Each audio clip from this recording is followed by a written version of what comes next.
Oke, mungkin kita masuk ke bagian terakhir dan ini kita bisa ya lagi-lagi aku mengajak untuk memikirkan bersama karena ini terkait masa depan gitu dan dalam konteks ini satu pertanyaan gitu bagaimana penggunaan AI untuk konten creation ke depannya gitu atau bahkan mulai dari tahun ini gitu karena benar-benar kalau kita lihat kan sangat masif sekali platform-platform AI gitu bukan hanya dari teks yang tadi Pak Max sudah sebutkan seperti ChatGPT dan lain sebagainya, tapi juga dari segi AI multimodal lain untuk gambar, untuk audio tuh sangat gencar-gencarnya gitu untuk meningkatkan performa dari AI-nya dan untuk membantu manusia untuk membuat konten yang lebih baik gitu.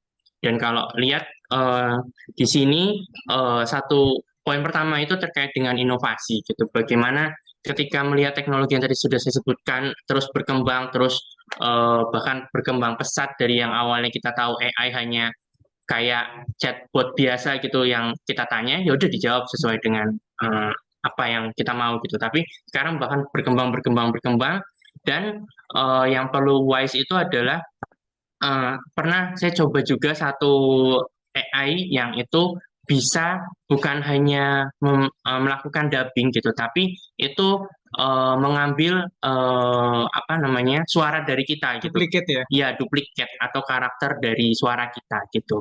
Itu itu sangat-sangat bagus jika digunakan untuk konten kita. Tapi jangan sampai itu disalahgunakan. Kalau kita banyak sekali ya lihat meme misalkan ada lagu eh, dengan dubbingnya misalkan Pak Jokowi dan lain sebagainya itu yang perlu diwaspadai gitu dan itu kita perlu kebijaksanaan untuk menggunakan fitur-fitur yang ada di AI itu. Lalu ini yang tadi masih sebagai apa prinsip yang sudah diterapkan juga bagaimana AI sebagai kolaborator gitu atau tadi kita berkolaborasi dengan AI bukan hanya kita menjadikan dia alat untuk mendapatkan informasi tapi juga kita brainstorming kita juga bisa memikirkan oh draft saya punya draft ini dan tolong kembangkan draft ini gitu jadi itu bisa sebagai kolaborasi ya lagi-lagi terkait dengan etika dan regulasi yang tadi seperti Bu Yulia sampaikan gitu.